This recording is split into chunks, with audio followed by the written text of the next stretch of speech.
Buenas, buenas, gente terrestre, ¿cómo están? En el video de hoy, como ya habíamos adelantado un poco, vamos a hablar un poco de lo que es el particionado de disco. Lo quiero hacer de manera concisa. En principio, la primera pregunta es ¿por qué voy a particionar un disco? Bueno, hay muchas razones por las cuales yo quisiera particionar un disco. Por ejemplo, instalar varios sistemas operativos, es decir, tener por ejemplo un dual boot de Linux y Windows. Entonces yo separaría una partición para cada sistema operativo y lo instalaría uno en cada una, ¿no? Contado a grandes rasgos, te podemos hablar un poco de cómo se subdividen también las particiones.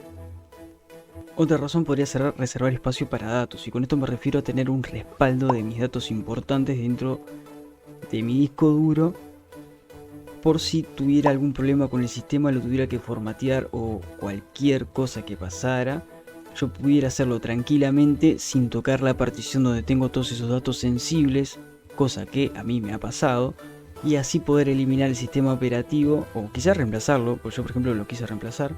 Así yo podría eliminar ese sistema operativo directamente, instalar uno nuevo y volver a pasar todos los datos de esa partición a donde está la nueva, o dejarlos también en esa partición de reserva, ¿por qué no? Pero pasarlos para la nueva partición, eliminar esa y unirla junto con la que tengo el sistema operativo. Si quisiera hacerlo, si no puedo dejar ese espacio reservado para el mismo propósito y así no estar perdiendo información cuando tengo que reinstalar un sistema operativo, por decir algo. Rendimiento.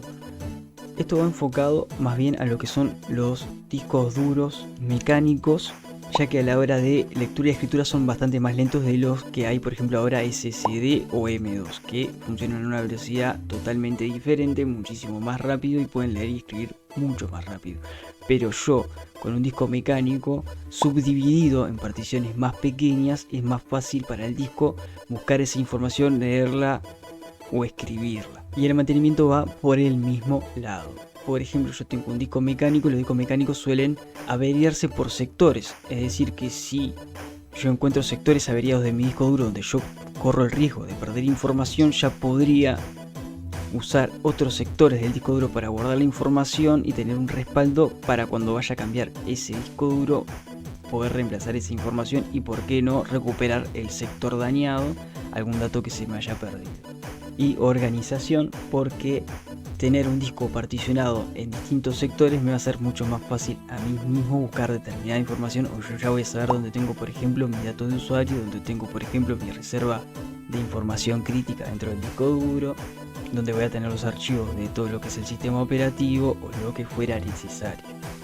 Bárbaro, entonces ya sabemos para qué podría particionar. Ahora, ¿qué es lo que es una partición? Bueno, una partición básicamente es un espacio reservado dentro del disco duro, y hay dos tipos que en realidad son tres tipos. ¿Y por qué? Bueno, eso lo vamos a ver ahora. En principio tenemos particiones primarias. Las particiones primarias se crearon con la tabla de particiones MBR y se podía tener hasta 4. Hoy en día con lo que es GPT se puede tener todas las primarias que se me cante. Pero en un principio las particiones primarias podían ser hasta 4 o podía haber 3 particiones primarias y una secundaria subdividida en muchas más particiones lógicas. Bárbaro. ¿Y esto qué significa? Bueno, una partición primaria en sí es el espacio de disco crudo. Es decir que yo puedo tener una sola partición primaria donde instalar absolutamente todo sin particionar el disco. Básicamente no tendría una tabla de particiones, pero sí la tendría porque tengo una tabla de particiones con una partición primaria en formato MBR por ejemplo, y listo, y instalo todo ahí junto y tengo toda la información junta. Pero yo podría tener varias particiones primarias separadas para determinada información en cada una, como dijimos recién. Ahora, en la tabla de particiones MBR yo tenía este limitante de tener hasta 4 particiones, por ende salió el tema de la partición secundaria. Esta partición secundaria puede ser subdividida en particiones lógicas, dándome la posibilidad de que si tengo espacio suficiente en el disco como para armar una partición secundaria grande y subdividirla en varias particiones lógicas, yo podía seguir almacenando información en distintas cajitas dentro de esa partición secundaria y no preocuparme por solamente tener 4 cajas para dividir mis archivos. Entonces, partición primaria, en principio hasta 4, hoy en día todas las que quiera, pero para eso salieron las particiones secundarias y después la lógica, que además de eso, las particiones secundarias con particiones lógicas también pueden dar otras funcionalidades, pero de eso no va el video. Pero sepan que no es simplemente para solucionar ese problema, también sirven para otras. Bárbaro. ¿Y yo para qué voy a dividir el disco para separar los archivos? Bueno, ya dijimos todas las razones, pero aparte yo puedo tener distintos sistemas de archivos dentro del mismo disco duro, y eso es lo que vamos a hablar ahora. tenemos distintos sistemas de archivo. Los sistemas de archivo son, por ejemplo, NTFS, FAT32 o exFAT, incluso está FAT12, FAT16, FAT8 bit y no sé cuántos FAT más, pero no es lo importante, nos vamos a enfocar en estos dos, que con eso alcanza. EXT 2, 3 y 4, que yo me voy a basar en el 4, que es el que está usando Linux hoy en día. APFS y lo que es HFS bárbaro. NTFS es el sistema de archivos que utiliza Windows, básicamente, ya no como eso. Ellos utilizan ese sistema de archivos que está orientado a su sistema operativo. ¿Yo puedo usar NTFS en Linux? Sí, puedo. Ya hace varios años que se puede usar, se puede escribir y se puede leer en una partición con sistema de archivos NTFS desde Linux. Sin embargo, tiene algunas limitantes, como por ejemplo que, por lo que tengo entendido, no reconoce lo que son los permisos de archivos en una partición NTFS, mientras que, por ejemplo, en lo que es EXT, sí. FAT32 y exFAT son como el amigo de todo el mundo, ¿no? Ellos se llevan bien con cualquier sistema operativo. Generalmente se usan unidades flash y extraíbles, como las USB, pendrive, tarjetas SD, etc. Eso generalmente se hace con FAT32 porque lo puedes conectar a cualquier computadora y lo va a detectar, lo va a leer y vas a poder pasar y escribir información. Por eso es que usan ese sistema de archivo. ¿Y qué diferencia hay entre FAT32 y exFAT? Bueno, FAT32 soporta archivos hasta 4 GB y exFAT hasta, creo que 8 exabytes o algo así. Yo sé que es una bestialidad de espacio lo que soportan, pero como en este momento no lo estoy leyendo, más o menos eso. Sé que son una cantidad de exabytes, lo cual es un disparate. Así que viene a ser como la versión mejorada de todos los FAT anteriores. Pero básicamente se usan para lo mismo, como para discos extraíbles o cosas por el estilo, flasheables. O sea, son el amigo de todo el mundo, eso es lo que hay que entender. XT 2, 3 y 4 son el mismo sistema de archivos pero con mejoras en el tiempo. Es decir, primero fue XT2, después pasó el 3 y ahora estamos en el 4, que ya está incluido en el kernel de Linux hace unos varios años. No recuerdo ahora desde qué año, pero hace muchos años ya que está XT4, el cual trajo varias mejoras de por sí, a las cuales no vamos a entrar en profundidad porque habría que hablar de toda la historia de XT y no lo vamos a hacer. Lo importante es que lo que hay que entender de XT4 es que está orientado a lo que es GNU Linux. Es el que nos da, por ejemplo, la posibilidad de dar permisos a los archivos y etcétera, ¿no? Entre varias otras funcionalidades más que tiene, pero básicamente funciona con Linux. Ahora yo puedo entrar a una partición XT4 desde Windows, sí puedo, capaz que con algún driver más o con algún programa en específico, pero sí podría, sin embargo, no de forma nativa porque no está como que construido para eso. Lo mismo pasa al revés. Yo puedo entrar desde Linux a NTFS, sí, pero gracias a determinados drivers que se incorporaron al núcleo de Linux desde 2015 aproximadamente, si no mal recuerdo. Pero no es algo que haya sido construido de forma nativa, sino que es algo que se fue incluyendo después y se puede a hoy en día solamente leer y escribir en una partición NTFS desde Linux. Y lo que es APFS y HFS son sistemas de archivos creados para Mac. Son de Mac y son creados para Mac para que se usen en Mac. Por lo que tengo entendido, ni de Linux ni de Windows se podría acceder, por lo menos no de forma simple, a ninguno de los dos.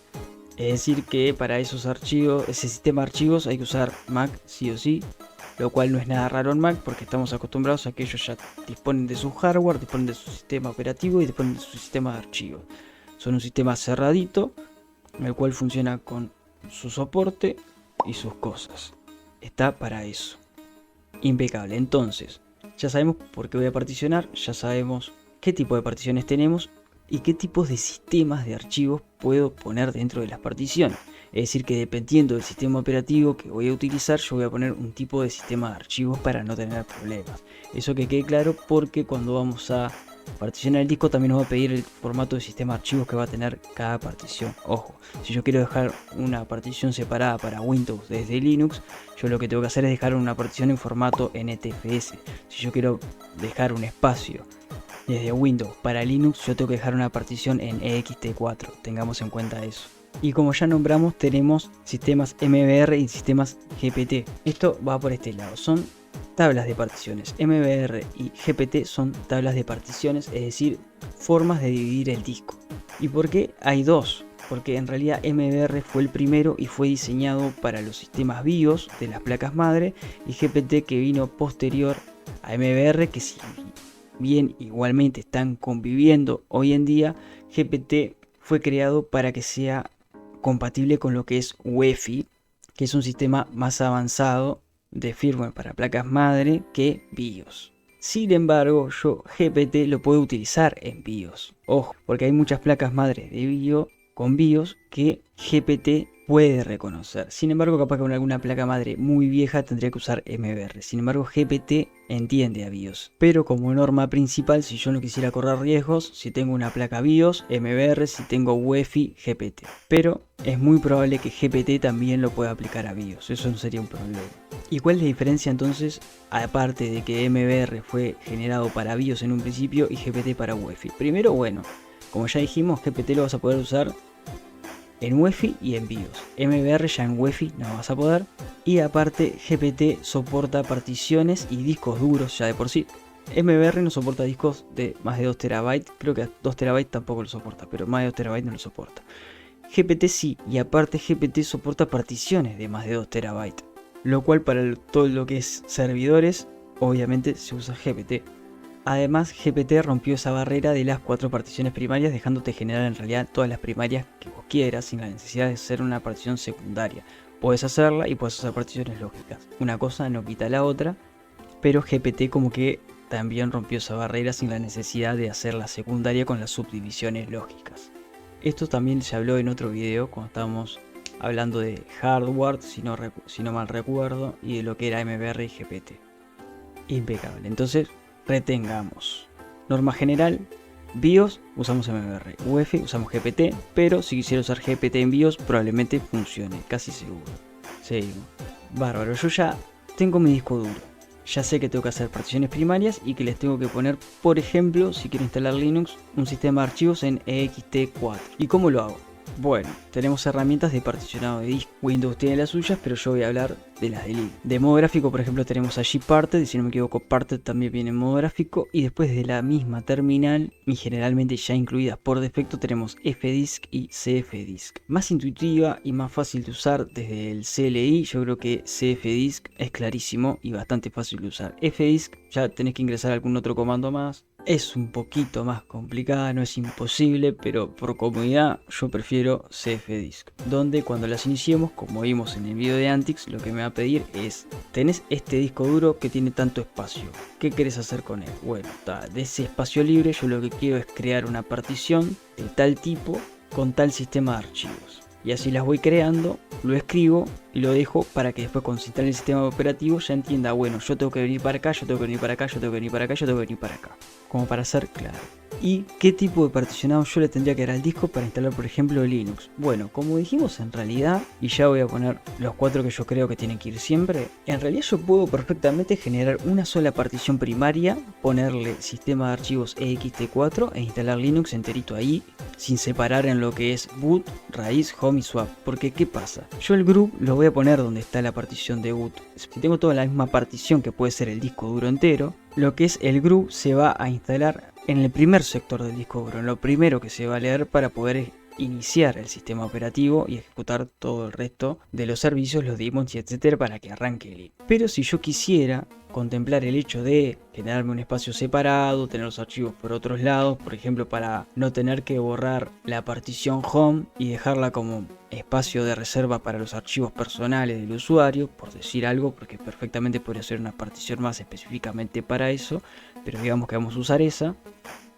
Yo lo que puedo hacer tanto de MBR como de GPT es generar espacios para lo que necesito. Entonces, si yo no voy a usar el disco entero como una sola partición y lo voy a escribir todo ahí, yo debería separar estas particiones. Por ejemplo, en MBR yo podría poner el boot dentro de la raíz y se escribiría al principio del disco para poder ejecutar el sistema operativo. Pero si lo hago de GPT, yo debería dejar ese espacio para el group, para que se cargue el group al principio y después lea el resto de las particiones GPT a continuación. Esto en lo que es en una placa BIOS, en una placa UEFI con una tabla de particiones GPT. El boot se va a almacenar al principio, se va a generar un espacio al principio. Pero si yo voy a crear una tabla de particiones GPT en lo que es una placa BIOS, yo tengo que separar el espacio de boot para group al principio e indicarlo como que es una partición de boot BIOS, tanto en MBR como GPT para lo que es una placa BIOS. Si fuera UEFI no sería necesario, se instalaría directamente junto con lo que es la raíz y iniciaría. Bárbaro. La partición raíz. A la partición raíz se le va a asignar un espacio más o menos calculando lo que va a usar el sistema operativo que yo voy a instalar, más todas las aplicaciones que yo le quiera poner por encima. Así que más o menos tengo que tener calculado todo lo que yo le voy a poner a mi distribución para que no me falte el espacio luego cuando quiera instalar algo más. Así que hay que tener un poco de ojo con el tema de la raíz. Incluso hay gente que deja raíz y home dentro de la misma partición para aprovechar el espacio de disco y no quedarse sin espacio en raíz o en home, como para que cuando me estoy quedando sin espacio en el disco ya sé que no voy a poder instalar nada ni voy a poder guardar nada. Pero como recomendación, la raíz, todo lo que viene a ser el sistema operativo en una partición con el espacio suficiente para el sistema y para todas las aplicaciones que yo crea que voy a instalar. La partición home es la que más espacio debería tener, porque ahí van a ir todos los archivos del usuario, todo lo que son descargas, imágenes, música, videos, etcétera. Todo eso, que es lo que más espacio ocupa generalmente, va a ir absolutamente todo a home. Y no solamente el de un usuario, sino de todos los usuarios que yo tenga en el equipo.